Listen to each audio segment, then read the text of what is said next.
بسم الله الرحمن الرحيم الحمد لله رب العالمين صلى الله على سيدنا محمد وعلى آله وصحبه وسلم halkan waxaan rabaa inaan wax yar ku soo gudbiyo taariikhdii abwaan xasan aybakar fiqi maxamed oo ka mid ahaa abwaanadii Soomaaliya oo hore ee murtida iyo xikmadda iyo suugaanta Ilaahay maaliyay xasan aybakar wuxuu geeriyooday 1960kii xilligii calansaarka Soomaaliya xurriyadda calanka la saarayay waa xilli iska wada taqaan Soomaaliya 60kii wuxuu dhalay afar raga iyo dumar haddaan i tira koobnayn waxaan raga maanta waxa ka nool nin la yiraahdo Axmed Xasan Aybakar oo ku magac dheer magad waxaan rabaa wixii Ilaahay iga garansiiyo wuxuu ahaa nin cilmi leh oo cilmiga diinta islaamka wax fiican ka yaqaan culimo ah wuxuu ahaa abwaan baxri ah oo gabayga iyo hadalku isla mid yahay waxyaabaha laga xasuusto gabayadiisa taariikhda lahaa wuxuu ka gabi jiray nabadda iyo geela ilmaha iyo gabigiisa u badnaan jiray kamu gabi jirin waxyaabaha gubaabada oo kale dadka dhexdiisa oo kale xun waxyaabaha kamu gabi jirin maadaama uu nin culimo ahaa waxaan rabaa wixii laga xasuusto inaan wax ka taabto waqtiyada kamida uu geel jeclaan jiray wiilasha iyo geela aad u jeclaan jiray wiilashiisa uu yaryahay nin uusan gabay kula hadlin geelana sidoo kale ahaan jiray hal uu geela gabay ugu amaana jiray waqtiyada kamida ayaa hal la dhihi jiray inaxir oo rati caanaho awrta laga qoorsada ah u dhalay xoolaha waxa la yiraahdaa afar adille waa la awrdaya laakiin dadka waa loo habardaya awrka caanaha badan waa laga qoorsada geel u dhalo sidiisoo noqda badana marka hal sida ahaan jirtay yaa hadda ka hor iyadoo dhalaysa iyo wuxuu yiri hal laga reebo geela wiilasha marka waxa yiraahdaan abo soo hooyanaysa dhimalaha iska daa hashi waraaba dilay way dibatay habeenkii waraaba dilay subaxdii buu raadiyay wuxuu u tagay ayadoo waraaba meel dhigay oo caanaha hashaas ka tagay naasaheeda god dhan ay buuxiyeen waa ninka geela jecel uu dul fariistay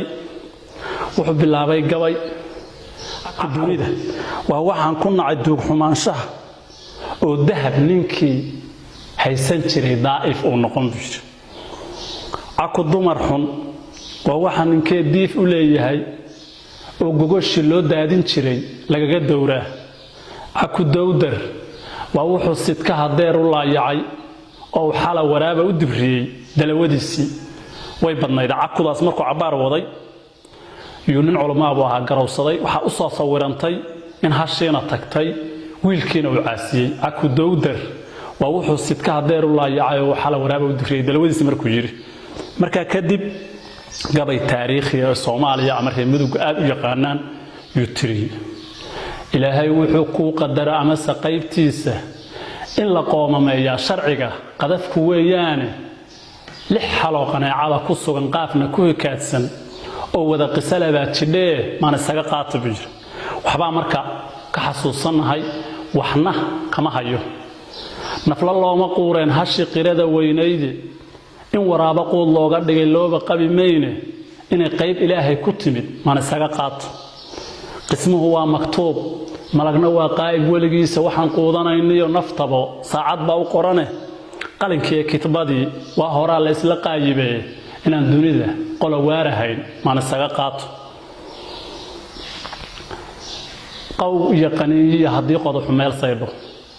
naftu qiil yar weeye haddii ruuxa laga qaado qawigan hadda mudan lahaa man isaga qaato nin hadduu qabiiliya laf iyo qaran ku faanayo qarumaha ammaan liya hadduu qolo saraad sheegto kol hadduusan wiil qabin naflaha qalak weeyaane inuu aniga qoyskayga yahay man isaga qaato qaabiil iyo haabiil adduun qalalab weeyaane qar iyo buur wixii duni qotomay wada qaliilowye asxaabtii qabriga lagu guriyo qoonkii nabigii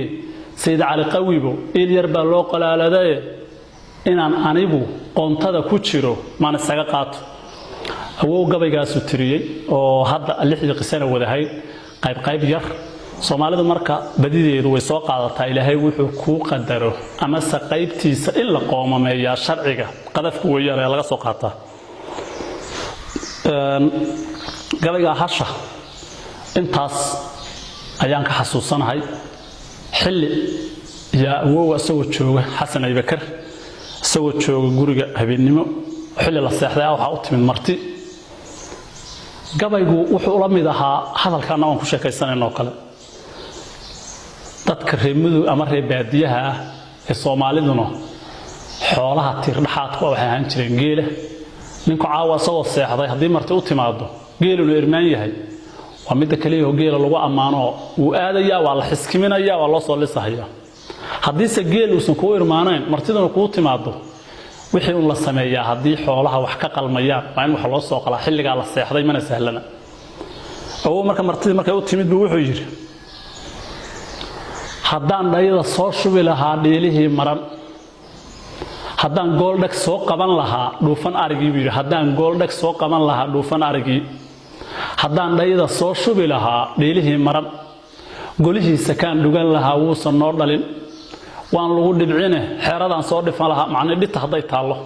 hadii dhita taalo iyo oodkaciyo maxaad noogu soo dheelmateen dhimasho laawooyin awra la dhaqaaq oo ka keen ariga neef dhuuxma dhaqaalana hamoogaan hawadu way dhib leedahay gabaygaasna waxa laga xasuustaa oo laga soo qaataa Soomaalidu waliba waxay yiraahdaan gabar yahay dhaqaaq oo ka keen ariga neef dhuuxma dhaqaalana hamoogaan hawadu way dhib leedahay hal qabsiga laga soo qabsado kaasa kamid ah Abu Xasan xilli diraaca abar oo la dhigi jiray cagweyn yaa wiil la yiraahdo Cabdimadoobe yaa ku booyay baa la yiriyo oo ugu booyay caano Cabdimadoobe marka gabayb kula hadlo wuxuu yiri Cabdimadoobe maanta oo kala rag Soomaaliya oo maktab qola waxa looga simay miisadu yahay Allah ilaahay tulugu maadsadiyo maahiyaa timid muddo dhaafka sanadkaana waa maarag waligay haddii geela maraq loo sidiyo maalis laga daayay oo malkii inuu xooris yahay lagu malaynayo oo ariga maandhow haruub loogu muhanaynin oo dumarka inuu maalki yahay aadan bamoodaynin anse inaan manfaco ku hayo oday imoodaysid oo aniga meeshii walbaba igu madaaraysid bal maxaa la mudan ee bahay magana waa yaab wiilkaasna wuxuu kula hadlay gabaygaas oo inta laga xasuusan yahay gabayada Abu Xasan Aybakar waxyaabaha laga xasuusto waxa kamid ah sidoo kale wiil dhigi jiray Xuseen ya sidaas oo kale asna haano ugu booyay markaas wuxuu yiri Xuseen oo gaduudane ragus garasho dhaamaaye maganaade maandhow diraac geeri la timide burxamooyinkeeni wataan saaka gowracay waxa haadku gaylama haya gacaladaadii waa ku guyari caanahaad igu galeysay ee cirku waa kan gaaxsane haduu galabta noo hooro guudoole iyo jiir hadii gacanta loo saaro wuxuu si gableeyabo hadii ximan la gaarsiiyo asagoo gumaad cunay hadii goodima loo oodo haddaad garoor dhami lahayd gool la ii dhigay ama waxa lagu gali lahaa gooha ku dihane ilaah baa gartay maaniga gubay calooshaadu Xuseen taasoo kula hadlay marka anigu awowe gabayadiisi wax kama hayo badan laakiin waxyaabaha laga hayo insha Allah dibna waan ka soo sheegi doonaa wixii laga xasuusto laakiin ninkaas nin maahir ah gabiya ah حتى هيس هولاد كأما هيسها حولها علاش مركا العبيو مركا uu heesayo waa lagu soo shiri jiray heesto ama hees u ahaato ama hees geela ahaato geela iyo wiilasha gabayada geela uu ku tiriyayna wax la xisaabi kara ma ahan oo taariikhda leh waxa jirtay gabay uu ku tiriyay hal geela la baxsan jirtay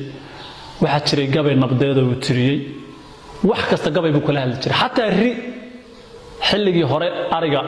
waxa la siin jiray biyuhu yaraayeen dhan baa inta la soo dhaamiyo awra soo dhaamiyo haamon يا أرجع وحبيها اللي هو قايبين كذا كلح سو كلح عصبو قايبينها يوري الله حيك على نفتي باته هي النوضة رباط داي مثلها ركل البعض عادية نبض دراعي حد بينا نحكي قلنا فيها وأن النماذج إيه كنا لو نعرف كمان تجمد نفبوا كلح بي معني واحد أسوق عادنا يعني نجابي وهانشري هذا سو بعد جوبه جيل دبتشوجا حشاس هذا جابي وكتري asagii nin kale inta raadiyay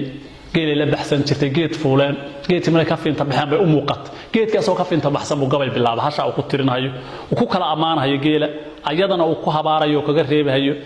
marka Abu Xasan nin gabiya maahir ah cilmina leh buu ahaa anigu ragga xilligiisa soo gaaray meeyay odayaasha adeerayaalaha ee asaga uu dhalay iyaan waxyaabaha hadda tirtirinahay ka fahnay oo ka qabanay dadka Soomaalidaana gabayo badan oo taariikh leh oo leeyahay soo qaataan baa jira waxaan ku soo gabagabaynayaa intaas insha Allah